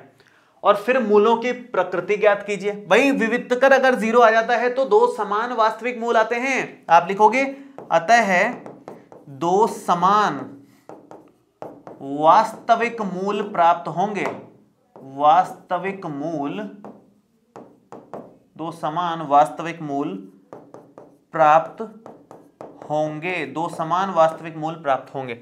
एक चीज तो ये समझ में आई अपने को, इसको हम लोग लेफ्ट साइड लेकर के रख लेते हैं। आगे इसने क्या बोला है, यदि वे वास्तविक हैं तो उन्हें ज्ञात कीजिए। दो समान वास्तविक मूल होंगे, वास्तविक हैं तो निकालो भाई, क्या आएंगे निकाल लेते हैं। निकालने के लिए तो फॉर्मूला फिक्स है हमारे पास, minus b plus minus b square minus 4ac का अंडर रूट और डिवाइडेड बाई 2a। एक बढ़िया बात यह है कि ये पूरी चीज हम निकाल चुके हैं, जीरो है तो कैलकुलेशन कुछ बची ही नहीं, आधा काम इधर कर चुके हैं। डी का मान निकाल चुके हैं जीरो, यहां तो जीरो रख देंगे। माइनस बी का मतलब है माइनस का -2 प्लस माइनस 0 का अंडर रूट और divided by 2a, a means 3। क्या बनेगा, माइनस माइनस प्लस का मतलब 2, 3 दूना 6, आंसर आया 1/3। जो दो समान मूल आएंगे वो 1/3 आएंगे, तो जो मूल हैं, मूल क्या है 1/3, 1/3 समान मूल आ गए। आसान क्वेश्चंस हैं। इस प्रश्नावली में 4.4 प्रश्नावली में या कह लो विविधकर से संबंधित जो क्वेश्चंस होते हैं ज्यादा बड़े नहीं होते, इजी क्वेश्चंस होते हैं, आराम से आप हल कर सकते हो। एक पैटर्न के क्वेश्चंस और बन सकते हैं इस विविधकर के रूप पर, स्पेशली इस पैटर्न पर जो सेकंड नंबर मैंने बोला बहुत इंपॉर्टेंट है समान वास्तविक मूलों के लिए। इस पर एक टाइप के क्वेश्चन और बन सकते हैं, जैसे सेकंड क्वेश्चन है हमारा 4.4 एक्सरसाइज का। इसने कहा कि के का ऐसा मान ज्ञात कीजिए जिसकी उसके दो बराबर मूल हों। दो बराबर मूल कब आते हैं, जब बी स्क्वायर माइनस 4ac बराबर 0 हो जाता है। देख लेते हैं एक बार, पहले इसमें a का मान देखो कितना है 2, b का मान कितना है k और c का मान 3 है। एक्स स्क्वायर का गुणांक a है, x का गुणांक b है, अचर पद c है, मतलब बिना x के कोई जो पद है वो c है। इसने कहा है कि k का मान निकालो इस समीकरण में यदि इस समीकरण के दो वास्तविक मूल समान आ रहे हो, मतलब दो समान वास्तविक मूल आ रहे हो। समान वास्तविक मूलों के लिए, समान मूलों के लिए जो शर्त है वो क्या शर्त है, वो शर्त है कि बी स्क्वायर माइनस 4ac का जो मान है वो 0 होना चाहिए। सिंपल सी बात है, हमने देखा है भाई, अगर आपको दो समान वास्तविक मूल चाहिए तो बी स्क्वायर माइनस 4ac 0 के बराबर होना ही चाहिए, अदरवाइज नहीं आ सकता। ठीक है, तो यहां से बी स्क्वायर का मतलब हो गया के स्क्वायर माइनस में 4, a का मतलब है 2 और c का मतलब है 3 और इक्वल में चल रहा है 0। तो ये बन जाएगा हमारा के स्क्वायर माइनस में 4 दूना 8, 8 या 24 बराबर में 0 और के स्क्वायर का मान आ गया प्लस का 24 और k का मान आ गया हमारा प्लस माइनस अंडर रूट में 24। अंडर रूट 24 को हम लोग लिख सकते हैं प्लस माइनस 6 चौका 24 और 4 का अंडर रूट माने 2 होता है तो प्लस माइनस 2√6 इसका आंसर आ गया। तो के दो आंसर आ रहे हैं, आप दो आंसर लिख सकते हैं, एक तो 2√6 और एक माइनस का 2√6। दो आंसर मिलेंगे के जिसके लिए इस समीकरण के मूल समान आएंगे। भले ही के का मान ये रखो, भले ही के का मान ये रखो, दोनों केसेस में ही मूल समान आएंगे, ये तय है। ठीक है, तो छोटे क्वेश्चन होते हैं इस तरह के, ऑब्जेक्टिव भी बन जाते हैं बहुत बार इस तरह के, या फिर छोटे मार्क्स में कम मार्क्स वाले क्वेश्चंस भी इस तरह के बन जाते हैं। ठीक है, तो ये है हमारी प्रश्नावली फाइनली कंप्लीट हो गई है। आप लोगों को होपफुली समझ में आ गया होगा, अच्छे से रिवीजन हो गया होगा, एक बढ़िया ओवरव्यू मिल गया होगा कि पूरे चैप्टर में क्या क्या था जो हमने पढ़ा था कभी जमाने में, जिसको हमने शॉर्ट में आज रिवाइज किया है। और अगर आप लोग 10th क्लास का बैच ज्वाइन करना चाह रहे हैं, प्रॉपर उड़ान बैच चल रहा है, अपने उड़ान बैच के नाम से 10th क्लास का लाइव बैच चल रहा है, और अगर आप उस बैच को ज्वाइन करना चाहते हो जिसमें 5 सब्जेक्ट्स की पढ़ाई हम लोग लाइव करवा रहे हैं, तो आप लोग फटाफट से इस नंबर पे फोन कर लेना 8078696588। इस नंबर पे कॉल करेंगे तो आपको उड़ान बैच के बारे में पूरी जानकारी दे दी जाएगी। उस बैच में एक और कमाल की बात है, लाइव बैच तो है ही, लाइव क्लासेस तो चलती ही हैं 5 सब्जेक्ट की। वहां पर नोट्स भी मिलेंगे आप लोगों को, टेस्ट सीरीज भी मिलेगी, और सबसे अच्छी बात डाउट सॉल्विंग व्हाट्सएप ग्रुप भी बना रखे हैं ताकि आप अपने डाउट्स वहां पर डाल दो। पढ़ते समय जो भी डाउट आया फटाफट से फोटो खींची, ग्रुप में डाला, टीचर ने वहां से आपको आंसर कर दिया, फटाफट से आपका सॉल्यूशन हो जाता है। तो ये बहुत ही कमाल की फैसिलिटी है, आप जब भी फंसोगे फटाफट से आंसर प्राप्त कर सकते हो। इससे अच्छा और क्या चाहिए बताओ आप लोग, क्या कमाल का फीचर है। ठीक है, तो ये हमने रिसेंटली स्टार्ट किया है और बहुत कमाल का रिस्पॉन्स चल रहा है बच्चों से यहाँ पे, तो आप लोग भी ज्वाइन कर सकते हैं। और ये वीडियो कैसा लगा ये आप लोग एक बार कमेंट करके जरूर बताएं नीचे, और मिलते हैं फिर आपसे नेक्स्ट वीडियो में। Thank you so much, all the best, bye bye, see you.